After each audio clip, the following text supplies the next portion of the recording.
Buenas, ¿qué tal? Bienvenidos de nuevo al ápice. Podemos decir oficialmente que comienza la segunda parte del campeonato de MotoGP, el cual ofrece todavía muchísimas incógnitas aún por despejar, todavía está en la lucha por el título. Y para esta previa del Gran Premio de Austria, que por cierto llegamos a la casa de KTM, circuito de propiedad de Red Bull, por si a alguien se le ha pasado ese pequeño matiz con la nomenclatura que tiene este trazado. Y bueno, para la miniatura, como os decía, de este vídeo hemos decidido completarla con aquellos últimos integrantes del podio del Gran Premio de Gran Bretaña, los hombres Ducati.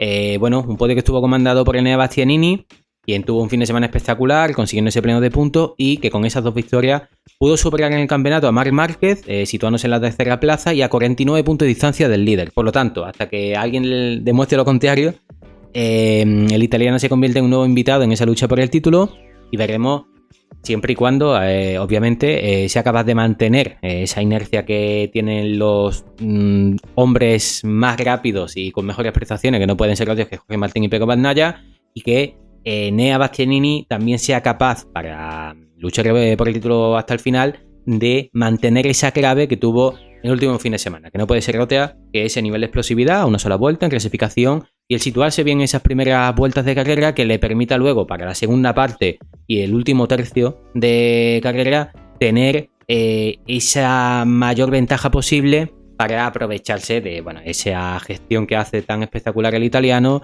de goma trasera. Y bueno, también hemos decidido completar la miniatura de este vídeo con Marc Márquez, el 8 veces campeón del mundo, que aunque haya bajado una posición en la clasificación, al final no se encuentre tan lejos, a 62 puntos de distancia, y con la cantidad de puntos que nos quedan por delante en juego, al final no podemos darle por muerto. Si nos acordamos también, el año pasado, a estas alturas del campeonato, Jorge Martín salió precisamente de este circuito del Red Bull Ring a unos... exactamente no me acuerdo cuál era el dígito, pero a algo más de 60 puntos de distancia. Y mirad al final cómo estuvo la lucha por el campeonato tan apretada hasta el último momento. Y dicho lo cual, antes de que comencemos con el análisis del circuito, el repaso de los momentos más destacables de este Gran Premio de Austria, que por cierto, el circuito situado en la ciudad de Spielberg, que es el que tenemos en cuestión para este vídeo, volvió al campeonato a partir de 2016, una vez que hubiera formado parte del propio Mundial en las temporadas 96 y 97. Bueno, en definitiva, os voy a dejar por aquí, arriba, por allí, bueno, vale. El último vídeo que hicimos sobre KTM, explicando la situación que están viviendo en la fábrica de Mattighofen, el por qué no están teniendo ese nivel de prestaciones que pensaban que podían conseguir a principios de año, y fundamentalmente desde que KTM llegó al campeonato, porque si echamos un poquito la vista atrás, al final llegaban en 2017 disputando esa primera temporada al completo, y ellos mostraban mucha seguridad en su discurso, o dicho de otro modo, un cierto nivel de arrogancia, porque al final ellos hacían pública esa idea de en 4 o 5 años estar luchando ya por el título y de obtener la mejor velocidad posible. Pero claro, cuando avanzan las temporadas y vas viendo que esos objetivos no se van cumpliendo y ese nivel de ambición al final queda un poco desproporcionada, entienden, ¿no?, el nivel de complejidad que tiene la competición, cómo avanza la tecnología y lo apretado que está todo y lo difícil que se hace marcar la diferencia, porque hay que tener clara una cosa, fundamentalmente, que tú puedes evolucionar, pero los demás lo van a hacer como mínimo a la misma velocidad que tú. Por lo tanto, el nivel de recursos que puedas tener no te puede adelantar todo el trabajo que durante las pasadas temporadas han hecho de fábrica, y en concreto una que va de rojo, que podemos decir que se sitúa en Borgo Panigale. Por lo tanto, si queréis saber la actuación que pueda darse de KTM este fin de semana, os mando al último vídeo indicado, que han puesto muchísimas esperanzas para este fin de semana. Han hecho muchos tests, también va a estar de wildcard Paul Espargaró. Y hay una cosa, que es que este circuito de Spielberg, otra cosa no, pero más stop and go no puede ser. Por lo tanto, algo debe beneficiar a las fábricas de Mattighofen. Y bueno, ya tenemos en pantalla el layout para este fin de semana, y deciros un poquito a nivel de historia del Gran Premio de Austria, que no se empezó a llevar a cabo inicialmente en este circuito que tenemos entre manos de Spielberg, el cual fue construido en 1969 y era conocido originalmente como Osterreichring, ¿vale? Mi pronunciación de luego que no es la mejor de todas. Y bueno, el Gran Premio de Austria fue acogido por el circuito de Salzburgring, el cual tenía una media de velocidad muy alta. Este fue el motivo también por el que al final acabó saliendo del campeonato. Y dicho Gran Premio se llevó a cabo en diferentes etapas. Primero, desde 1971 a 1979, posteriormente desde el 81 hasta el 91 y luego en años de forma interrumpida. Es decir, se llevó a cabo de nuevo en el 93, en el 94 y ya hasta el 96 no hubo un nuevo Gran Premio de Austria, que ya sería por primera vez en la historia acogido por el circuito que tenemos para este fin de semana. Se disputaron los grandes premios de Austria en la temporada 96-97 y desde entonces hasta la temporada 2016 ni el circuito del Red Bull Ring ni el Gran Premio de Austria tuvieron ningún tipo de representación en el campeonato. Y ahora sí comenzamos con el análisis puramente técnico del circuito. Característica más notable, como decíamos anteriormente, tipología stop and go, fuertes aceleraciones, grandes frenadas, y por lo tanto esto nos lleva a una importantísima gestión que se va a hacer tanto de neumáticos como de combustible. Tenemos un total de 10 curvas, 7 a derecha, y con este motivo lo que hace Michelin es traer un neumático asimétrico en esta parte por lo expuesto en el que se encuentra el flanco derecho y con esas fuertes aceleraciones y en máxima inclinación toda esta zona del neumático. Asimismo, si decimos que tenemos grandes aceleraciones, por lo tanto hace falta una importantísima potencia desde abajo, muy buen par motor, por lo tanto eso repercute en que al final se tenga un mayor consumo. Y en este sentido muy importante ese nivel de trabajo que hagan en el equipo y de mapas que puedan ofrecer al piloto con los que pueda jugar a lo largo de la carrera. Y también, como no, si hablamos de fuerte frenada, tenemos que irnos directamente al nivel de exigencia al que están sometidos los frenos. Para este fin de semana, Brembo cataloga al circuito de Red Bull Ring como el trazado más exigente dentro de esa puntuación del 1 al 6 con la que diferencia a los diferentes circuitos del calendario según a la complejidad a los que están expuestos sus discos y pastillas. En este caso, el proveedor lo que hace también para este fin de semana es traer un disco con un mayor diámetro máximo de 3,55, que básicamente, si ya vemos que ocupan toda la llanta, pues un poquito más. Y el material con el que trabajan estos discos, pastillas, este tipo de carbono y a la temperatura a la que trabajan, que es brutal, entre unos 700-800 grados hasta llegar a un límite máximo de unos 1000.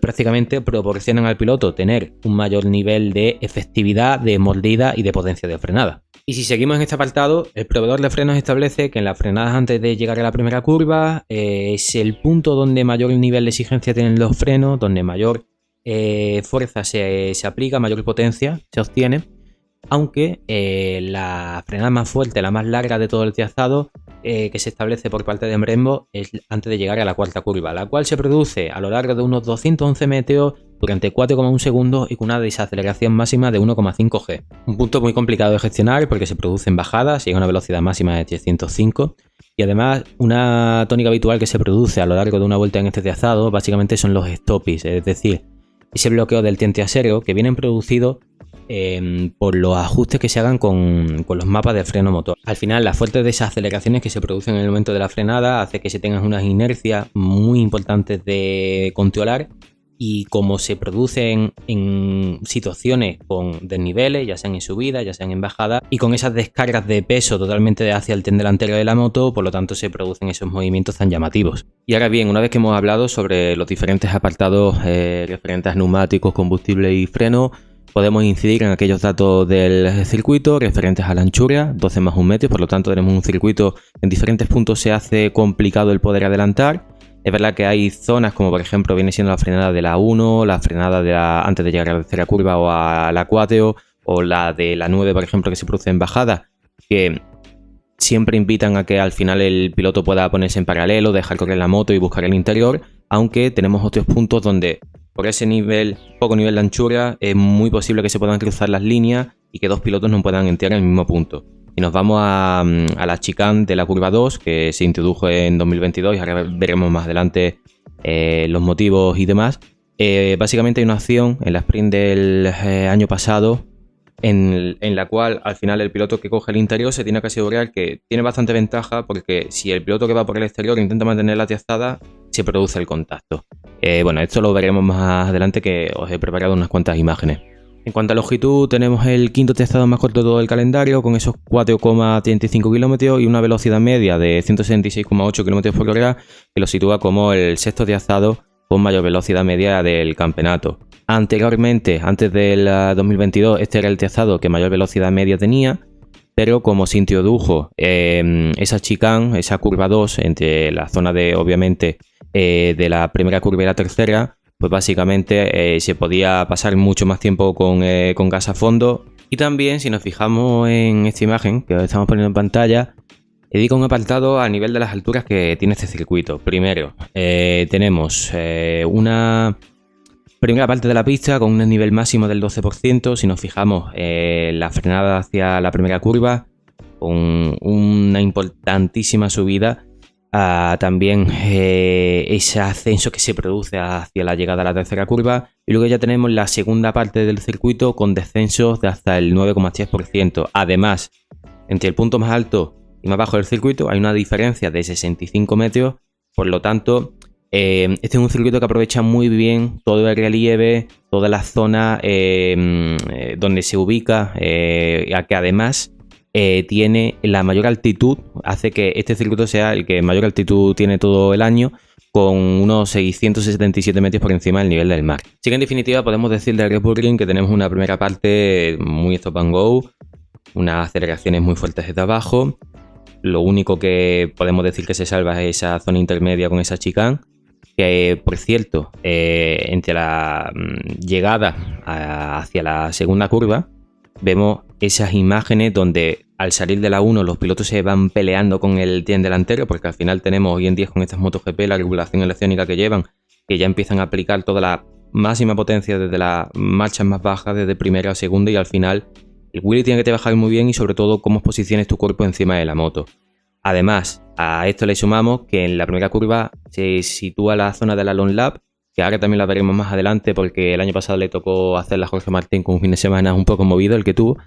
Y una zona que, como siempre decimos, se queda muy poca goma, muy poco grip, zona complicada, que además tiene un cambio de dirección hacia izquierda y ya inmediatamente te incorpores hacia la pista con la velocidad con la que vienen todos los pilotos después de salir ya de esta fuerte aceleración hacia la 2. Luego, si seguimos en la parte intermedia del circuito, una vez que avanzamos hasta el comienzo del tercer sector, podemos decir que esta va a ser la zona más enlazada. También, punto muy bueno para ver una vez que se produce esa salida de la curva 4, donde por cierto en el último año de Suzuki Joan Mir aquí tuvo un high side fortísimo. Y al final a lo que me quería referir era que una vez que va avanzando las vueltas en la carrera, cuando vemos patinar muchísimo la goma trasera, esto nos permite ver muy bien el estado en el que se encuentra el neumático y el nivel de reacción, de aceleración que tienen los pilotos, porque al final una fuerte aceleración en la que ya se empieza a subir a la tercera, cuarta para llegar hasta la quinta curva, la cual nos deja también imágenes súper emocionantes y preciosas. La forma en la que los pilotos se van descolgando, donde van dirigiendo la moto, están casi prácticamente encima de la línea blanca, que es la que separa el césped que les queda en la parte interior de esta curva. Y posteriormente llegamos a una zona que ya se va a producir en bajada, curva 6, la cual se hace en segunda. Llegamos hasta la 7, la 8, un cambio de dirección muy rápido, en el cual al final también se necesita tener muy buen grip. Por lo tanto podemos decir que entre la salida de la curva 4 y la de la 8 vamos a ver muy bien el nivel de aceleración de goma y cómo van gestionando de cara hacia esa última parte de carrera los pilotos todo este nivel de factores que os comentaba. Ahora bien, seguimos avanzando, llegamos hacia la frenada de la 9, una frenada muy fuerte también que se empieza a ejercer ya a partir de unos 290 km por hora. Se baja a tercera, zona muy rápida, y además al producirse en bajada los pilotos con ese cambio de rasante que hay en este punto se lanzan a ciegas, y luego posteriormente vamos a llegar a la última curva, la cual ha decidido muchísimas carreras, muchísimas victorias. Desde luego que este circuito nos ha brindado también momentos súper emocionantes. Así que dicho todos estos datos referentes al circuito, yo creo que ya podemos quitar la imagen de pantalla. Me volví a ver a mí por aquí. Y si os parece, vamos a recordar pues aquellos momentos más destacados, aquellos ganadores, aquellos pilotos más laureados en este circuito. Comenzamos con Andrea Iannone, el cual supo aprovechar esa oportunidad que tenía Ducati de conseguir una victoria después de 6 años, desde que la consiguiera por última vez Casey Stoner en el Gran Premio de Australia en Phillip Island. y que al final bueno, fue el circuito fetiche, podemos decir, para los de Borgo Panigales, porque desde que, bueno, se produjo la llegada, la reincorporación de este trazado desde 2016 al campeonato, al final los italianos los han ganado todo, menos tan solo 2 carreras que además han sido ganadas por KTM. Así que las demás fábricas en este circuito han tenido que repartirse como mucho alguna plaza, alguna posición de podio. Y bueno, si seguimos avanzando, bueno, aquí podemos decir eso, que Iannone se llevó esos honores de volver a darle una victoria a Ducati desde esa conseguida por Casey Stoner en 2010 en Phillip Island. Y si seguimos, esta era bueno, ese adelantamiento al que yo hacía referencia en la curva 10, la cual es una zona pues muy complicada porque tienes que ser muy fluido. Es muy importante que no te quedes parado en mitad de la curva con esa fuerte aceleración que tiene, que luego se produce en subida y por lo tanto ahí bajan las revoluciones y el motor se viene abajo. Y que, bueno, hemos visto adelantamientos de todo tipo. Entre Dovizioso y Marc Márquez podemos decir que además también se produjo en 2017.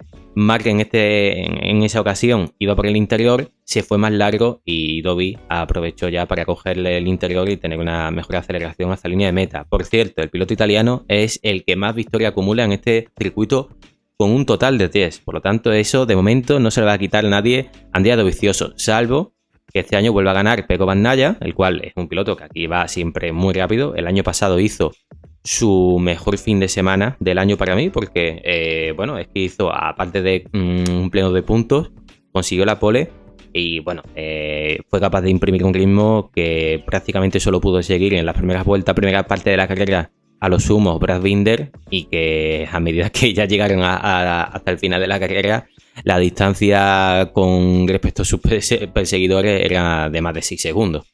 Y aquí podemos ver al italiano, el cual también pudo ganar en 2022, unas últimas vueltas donde todo estuvo muy apretado. Fabio Quartararo con la Yamaha venía remontando y pudo acometer un adelantamiento en esa chicane de la 2. Para mí uno de los mejores adelantamientos de esa temporada, porque fue de línea a línea y lo clavó justo en el pequeño sitio en el que se podía meter para ganarle ese interior a Jack Miller. Si seguimos avanzando hacia Teas, regreso al futuro casi. Bueno, Brad Binder en la temporada 2021, como no, esa victoria que consiguió bajo la lluvia de las últimas vueltas, cayendo un aguacero. Los demás pilotos decidieron antear a Bosses para cambiar gomas, cambiarle moto. Y el sudafricano decidió quedarse con neumáticos slick y bueno, le salió al pelo esa decisión. Una vuelta más, bueno, 2 curvas más y básicamente todos los pilotos que llegaban ya con neumáticos de lluvia lo hubiesen adelantado, pero bueno, esto le permitió sumar su segunda victoria en la categoría de MotoGP y también que KTM pudiera revalidar esa victoria en el circuito de casa después de que Miguel Oliveira fuera capaz de conseguirlo en esa temporada 2020, donde también se disputaron 2 grandes premios, es decir, 20 y el 21, 2 grandes premios con motivo de esa escasez que había de poder disputar las carreras en ciertos circuitos. Y bueno, en esa carrera lo tuvimos de todo, bueno, fue una auténtica locura. Finalmente se decidió con esa maniobra en la última curva, que estaban jugando las victorias entre Paul Espargaró y Jack Miller. El australiano se mete en la 10, acaba desplazando y al final se van largos los 2 pilotos y Miguel Oliveira, que venía en esa tercera posición, aprovecha esa situación y consigue su primera victoria en el campeonato. Y como no, tenemos que acordarnos de la última victoria del mallorquín, 5 veces campeón del mundo, que aquí, pues bueno, sumó su última victoria en MotoGP en una carrera de infarto. Yo por eso digo que aquí es que hemos vivido carreras súper emocionantes, de grandes cuerpo a cuerpo y de lucha hasta la última curva. Básicamente, temporada 2018, Andrea Dovizioso, Jorge Lorenzo y Marc Márquez eran los pilotos más rápidos que mejor ritmo tenían. En las primeras vueltas, Lorenzo se situó líder. Finalmente ganaba esa primera plaza Marc Márquez, se escapó algo más de un segundo. Y poco a poco, Jorge Lorenzo, seguido también de Andrea Dovizioso, dieron caza al 8 veces campeón del mundo. Básicamente, a medida que avanzaron las vueltas, la situación empezó a ponerse más emocionante y bueno, tuvimos una cantidad, yo no me acuerdo el total de adelantamientos que se produjeron y vimos a un Lorenzo que estaba súper inspirado, tenía la Ducati por la mano, adelantamientos de todo tipo, ¿no? en la frenada de la 1, de la 2, de la 9 en bajada, choque de carenados también, una vez que pasar en línea de meta para poder posicionarse y coger el interior hacia esa primera curva. Y luego el adelantamiento final fue una maniobra, pues muy inteligente por parte de Mallorquín, porque llegaron a esa antigua curva 2, lo que es ahora la frenada de la tercera curva, y ya en las vueltas anteriores Marc Márquez había realizado un block pass, típica maniobra de Márquez, y en esta ocasión, como Lorenzo ya había visto lo que había sucedido, Lorenzo se abre más para que no le obligue a tener que desplazarse tanto y tener que parar y matar tanto la velocidad en el centro de la curva, y al final, abriéndose más, Márquez se quedó todavía más parado intentando hacer ese block pass, y Lorenzo tuvo una mejor aceleración y pudo conseguir esa primera plaza y defenderla hasta la línea de meta. Viendo, este es un circuito donde Marc Márquez es de los pocos donde no ha podido conseguir una victoria, ha estado muy cerca en muchísimas ocasiones, 2017, 2019, 2018, veremos si este año lo veo un poco complicado, pero bueno, no lo podemos descartar porque al final me quiero referir el nivel de diferencia, de evolución entre la GP24 y GP23, que estamos hartos de este tipo de discurso, porque finalmente, si tenemos una Ducati este año que tiene ese pequeño pasito a nivel de aceleración y de tener un mejor compromiso en todas las áreas, al final este es un circuito donde todavía debe notarse ese plus, ¿no? Así que, dicho todo esto, tenemos que recordar, pero mucho, que estas imágenes, la verdad, que son bastante espectaculares y escalofriantes. Hay que irse a este momento, temporada 2020. Este básicamente podemos decir que es el detonante de la introducción de esa chicane de esa curva 2, ¿no? Temporada 2020, como os decía, Maverick Viñales, que en este circuito le ha pasado de todo. Se quedó también sin frenos en la segunda carrera en este circuito, al haber montado un juego de disco y de pastillas que Brembo no había aconsejado. Básicamente habían traído una nueva evolución para esa temporada en este circuito. Viñales no estaba contentos con ella, no tenía buen feeling. Montaron un juego de frenos que ya tenía además bastante kilometraje, por lo que dejaron caer por parte del equipo y algunas declaraciones que se hicieron al respecto. Y Maverick Viñales en la primera curva, a más de 200 km por hora, tuvo que saltar de la moto directamente para, claro, cuando fue a decir, hostia, que la maneta de freno no tiene ningún tipo de presión y estoy aquí y básicamente la maneta me la puedo llevar a casa, ¿no? Entonces, una situación bastante escalofriante, como esta de la que estábamos hablando después del inciso que he hecho, la cual fue producida entre esa recta entre la antigua curva 2 y la primera curva.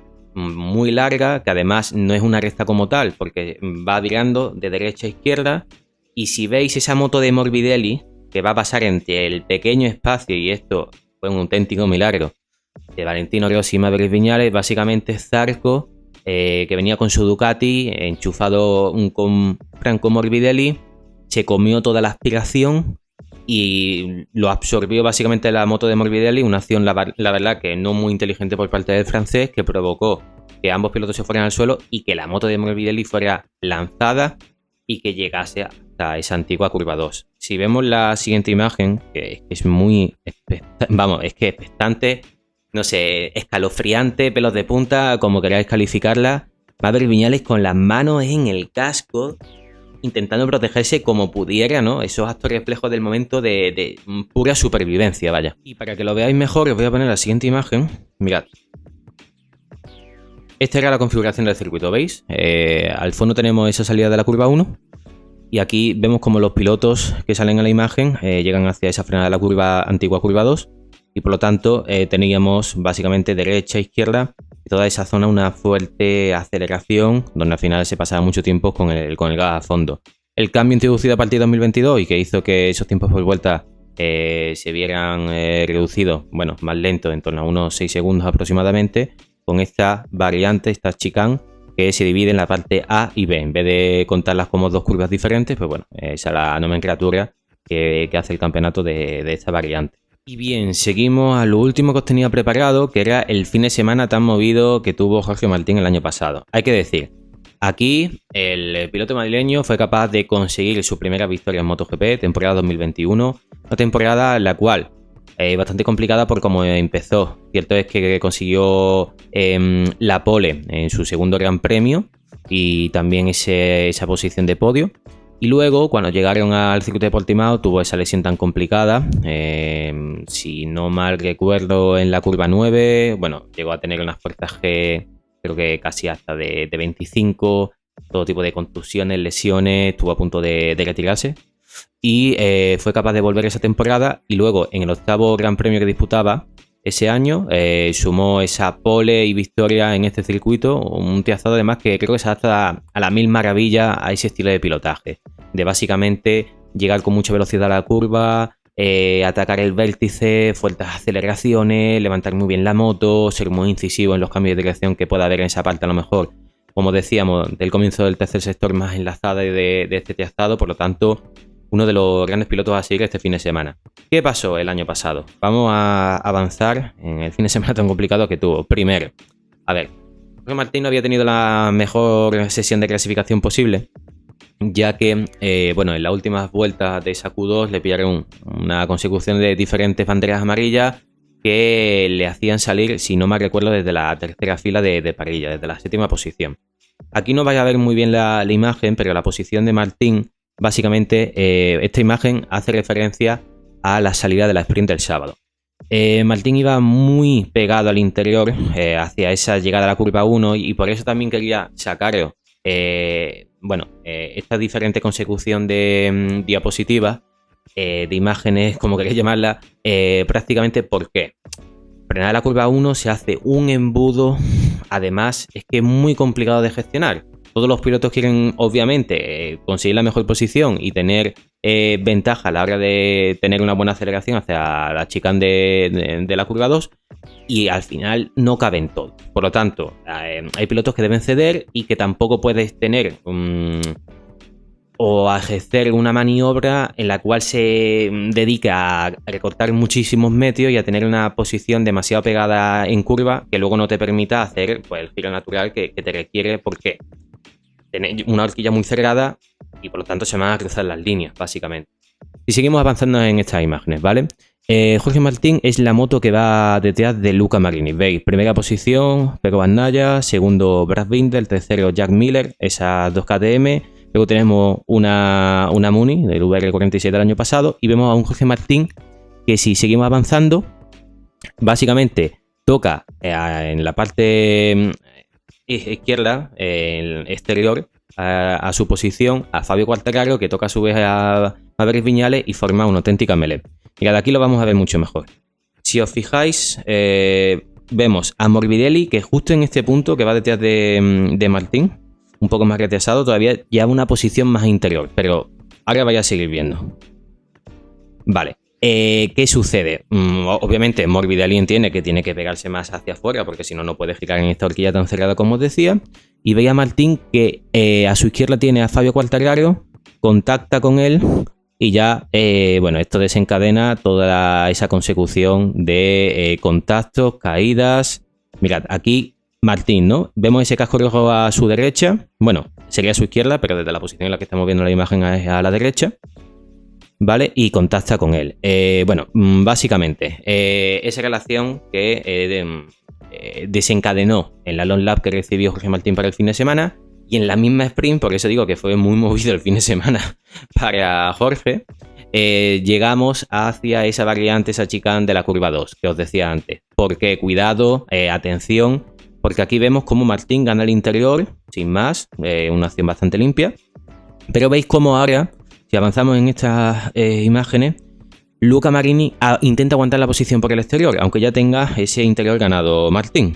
¿Qué sucede? Que al final va a haber un punto que, por el nivel de anchura del circuito y por el cruce de líneas que se produce, que llega el contacto y al final el piloto italiano se va al suelo. Si me preguntáis aquí mi opinión, pues bueno, Martín al final no hace ninguna acción deliberada de intentar tirar al piloto italiano o fuera o más allá del límite. Sinceramente, sí que veo mal la acción que hace en la salida, porque si entiendes ya cuál es la tipología de esa primera curva, donde todos los pilotos llegan en un palmo, donde no hay sitio posible, tú no puedes llevar una línea todavía más pegada a la curva que no te permita girar, que va a producir toda esa melee que hemos visto, ¿no? Así que por lo tanto, yo creo que todos los temas que os quería tocar para este vídeo ya lo hemos hecho. Deciros también que por aquí arriba, y ya no sé por dónde, nuestras redes sociales, tenéis los horarios, información de circuito, todo tipo de contenido referente a este fin de semana, el campeonato de MotoGP. También llevamos tiempo sin hablar del campeonato del mundo de Superbike, no por ganas, sino por falta de tiempo, aunque es una excusa. Y bueno, decir que Toprak está de dulce, ha conseguido esa nueva racha de victorias, 12+1 consecutivas. Por lo tanto, ahora mismo el turco está casi intratable con esa MV. ¿Quién no lo iba a decir, no? El año pasado mucha gente cuando se echaban encima, ¡ay, qué decisión! Se ha ido solo por dinero y demás. Bueno, pues al final ha sido capaz de sacar ese máximo potencial de la moto alemana, que veremos que se están preparando también para esa llegada a MotoGP a partir de 2027. Han salido ciertas noticias, además contrastadas en la última semana, de que BMW le ha comprado todos los datos referentes en cuanto a la evolución de la Suzuki de las últimas temporadas. Han gastado un total de 18 millones de euros, por lo tanto, no creo yo que una fábrica se gaste por gusto casi 20 millones de euros para hacerse con los datos y básicamente tener ya una base donde empezar con esa evolución. ¿Esto qué nos quiere decir? Acordaros, Suzuki junto con Yamaha era de las únicas motos que para aquel entonces en el campeonato tenían un motor 4 en línea. Actualmente Yamaha es la única que se queda en este sentido totalmente sola, y entonces esto, como os decía, significa que BMW debe entrar con esa tipología, ¿no?, de motor, 4 cilindros en línea. Así que veremos al final en qué acaba todo. Esperemos tener muy buen fin de semana. Muy atentos también a lo que pueda suceder en Moto2 con ese nivel de Sergio García, el último Gran Premio, esa remontada hasta esa cuarta posición, la cual, bueno, fue brutal, partía desde la 18ª plaza. Y luego ese Mundial de Moto3 que David Alonso está manejando ya no solo con mucha autoridad, sino con mucha inteligencia. Es brutal lo que está haciendo el piloto colombiano-español, como queramos decirlo. Es colombiano, pero tiene una parte, o muchísima parte, de que nos pertenece, nos toca a nosotros. Pero bueno, nada, que nos vemos en los próximos vídeos. Disfrutad del fin de semana, como os decía, y sed muy malos. Adiós.